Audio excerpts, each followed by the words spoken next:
sahabat Kristoferus yang kami kasih, kali ini kami akan mengajak Bapak, Ibu, dan saudara semua untuk berjumpa dengan satu keluarga, Bapak Yusuf, Bu Novi, dan Kensa.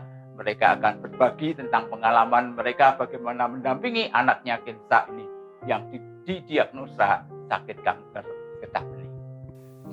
Yang mungkin Bu Novi bisa ceritakan sedikit, sharingkan sedikit kepada pemirsa dari Fokus Kristoferus ini, bagaimana perasaan Ibu ketika Ibu mendengar dari dokter bahwa Kensa menderita sakit kanker getah bening gitu. Ya, seperti yang ini saya ceritakan bahwa pasti hancur. Dunia sangat terasa sulit bagi kami sekeluarga. Jadi rasanya sangat berat untuk bisa menerima situasi seperti ini, karena jujur kami tidak pernah punya bayangan, tidak pernah punya pemikiran akan mendapatkan situasi yang seperti ini. Jadi memang kami sempat sangat-sangat terpuruk, sempat sangat takut dan sangat sedih. Jadi kemudian apa yang membuat Bu Novi dan Pak Yusuf itu kuat menghadapi kenyataan itu? Ya, pasti semuanya karena Tuhan. Ya. Jadi kami bersyukur sekali. Ya, saya selalu sharingkan juga ini bahwa anak-anak kami itu anak-anak yang istimewa. Kebetulan Kensa anak kedua dan memiliki seorang kakak yang bernama Damai. Dan Damai juga mempunyai sebuah cerita yang istimewa. Itu pengalaman pertama kami ketika kami harus belajar tentang iman percaya kepada Tuhan. Jadi ketika anak kami yang pertama Damai berumur 8 tahun, dia juga mengalami koma dan kritis karena pendarahan di kepala karena jatuh dari sepeda. Jadi dia mengalami koma di rumah sakit di Mardidahayu saat itu selama 8 hari. Dan tapi sungguh sangat luar biasa bahwa Damai adalah guru iman kami yang pertama. Dia yang menolong kami untuk kami memiliki pengharapan yang sungguh-sungguh di dalam Tuhan. Jadi Damai 8 hari tidak sadar, tetapi di hari ke-11 dia bisa bangun, dia bisa berlari, bahkan kemudian pulang. Itu satu hal yang sangat luar biasa. Saya bahkan pernah ketika kami pulang dari rumah sakit dengan kepala yang masih diperban penuh karena dia dibuka tulang tengkoraknya. Damai yang lakukan adalah dia minta diajak bermain di tempat permainan di mall. Jadi saya merasa, loh ini saya dikira menculik anak sakit. Ya, tapi itu sungguh sangat luar biasa. Pada hari ke-15 dia bisa kembali ke sekolah.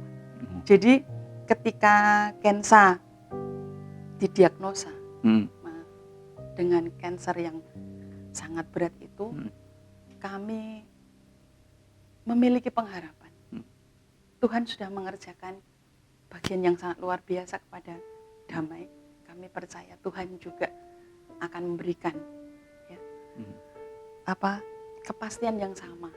Jadi kami merasa bahwa kami harus berdamai terlebih dahulu. Kami harus bisa menerima ini terlebih dahulu. Memang bukan bagian yang mudah.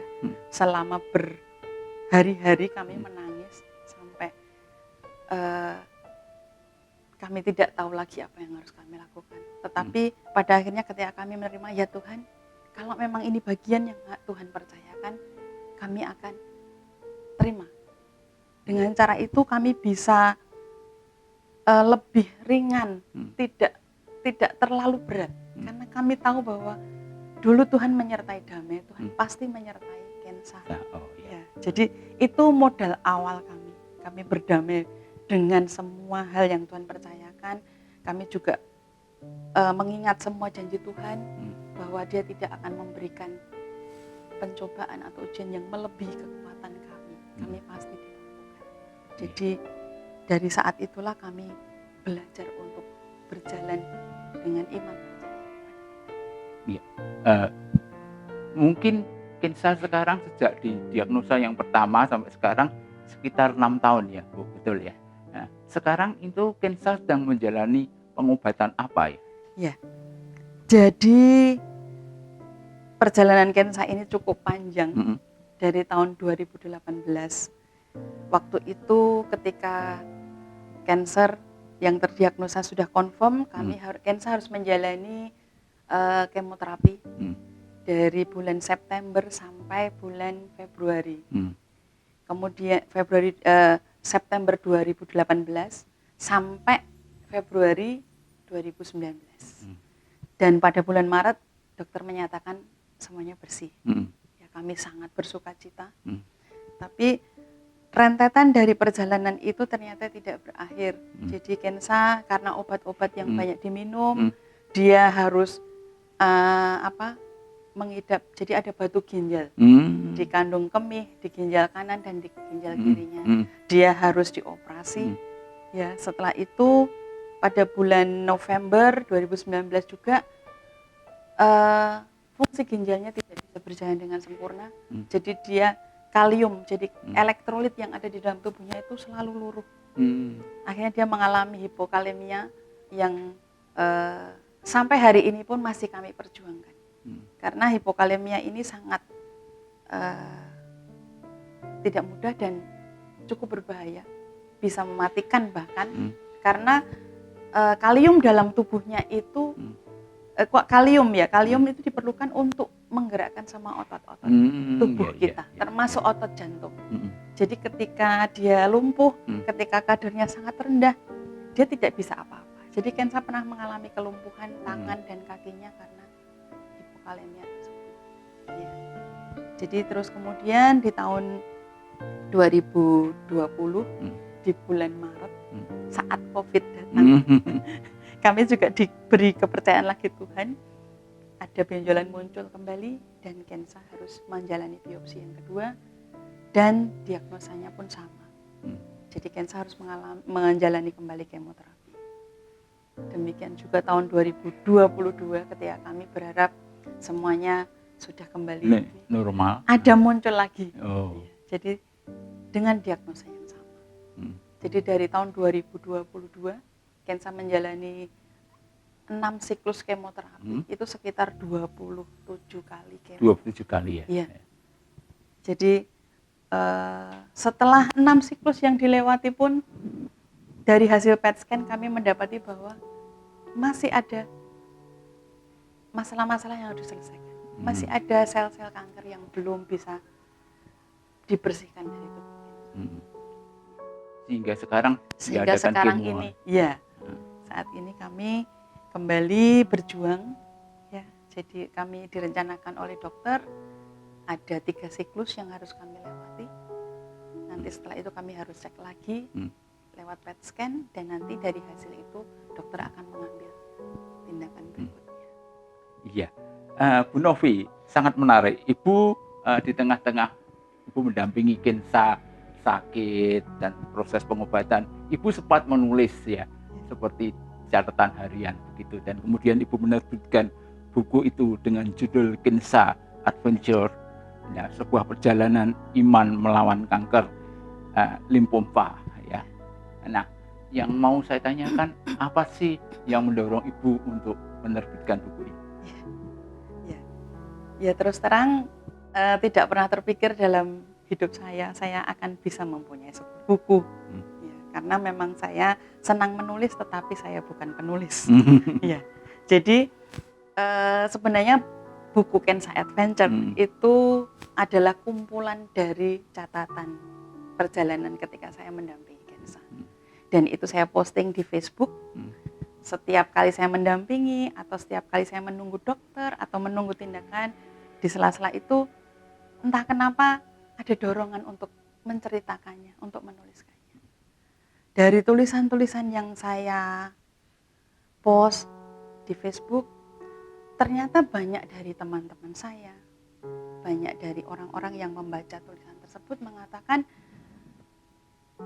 kalau bisa itu tulisan dikompilasi menjadi sebuah buku. Karena itu akan bisa menguatkan orang lain. Dari komentar teman-teman yang membaca tulisan-tulisan saya pun, mereka justru merasa dikuatkan. Itu yang membuat kami heran sebenarnya. Saya heran.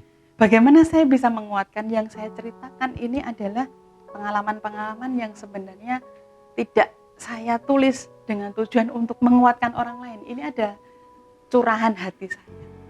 Perjalanan saya bersama Kensa, bersama Tuhan yang memimpin kami. Jadi sangat tidak ada bayangan sedikit untuk akhirnya saya bisa memiliki sebuah buku. Dan Tuhan memakai banyak sekali penolong hadir dalam hidup saya. Ya, jadi saat itu waktu saya sudah punya naskahnya, cuma saya tidak tahu saya harus bawa kemana. Pak Andreas Kristandai yang sudah mengenal saya sejak saya membagikan sebuah kesaksian tentang Kensa, saya diingatkan, Pak Andreas kan sering membuat buku.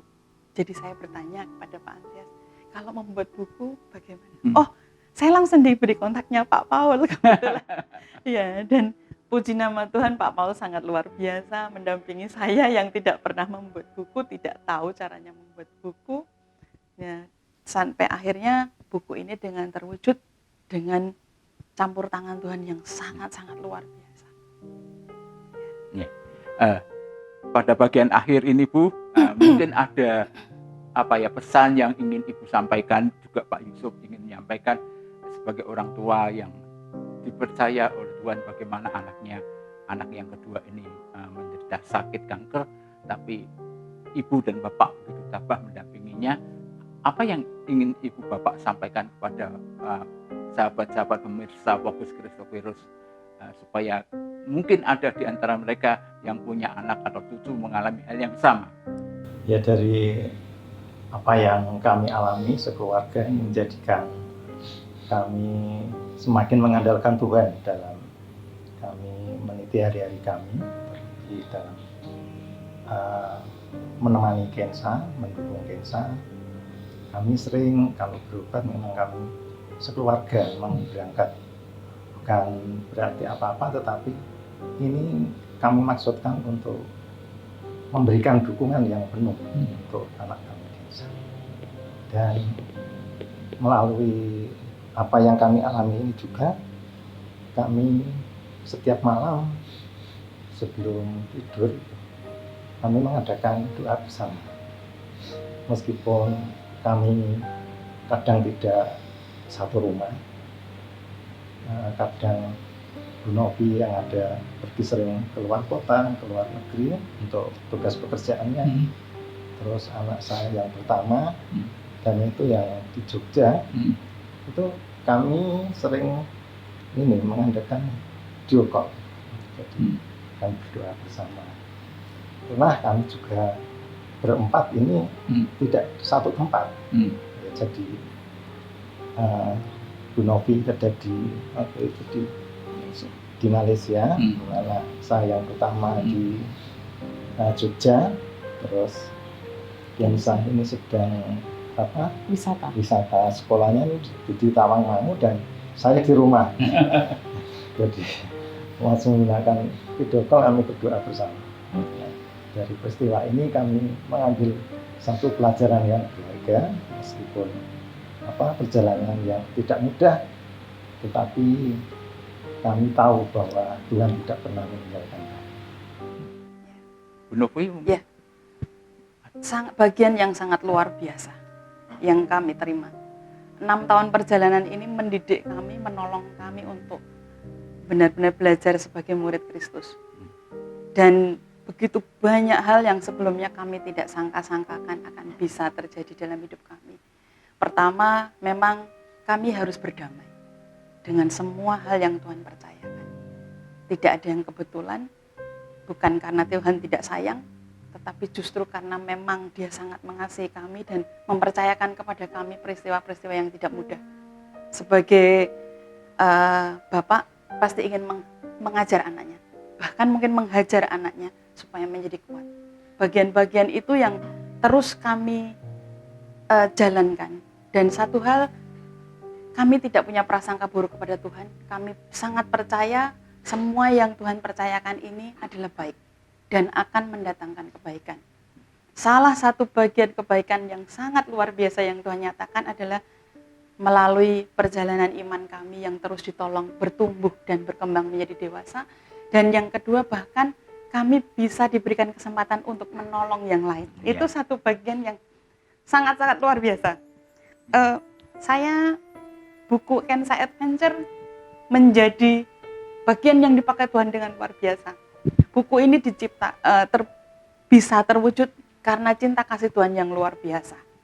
Lewat penolong-penolong yang membawa saya untuk bisa mewujudkan buku ini. Dan ketika buku ini sudah ada pun, ternyata Tuhan memberi kesempatan saya untuk bisa membagikan hasil dari persembahan kasih yang saya terima untuk para pasien anak kanker di Rumah Sakit Karyadi, juga beberapa orang yang memiliki ada penyakit kronis, ada yang mungkin bahkan cacat mental, dan bahkan ada yang memang di Karyadi ini kami bisa melihat, kami menemukan banyak sekali pasien-pasien dengan kondisi yang sangat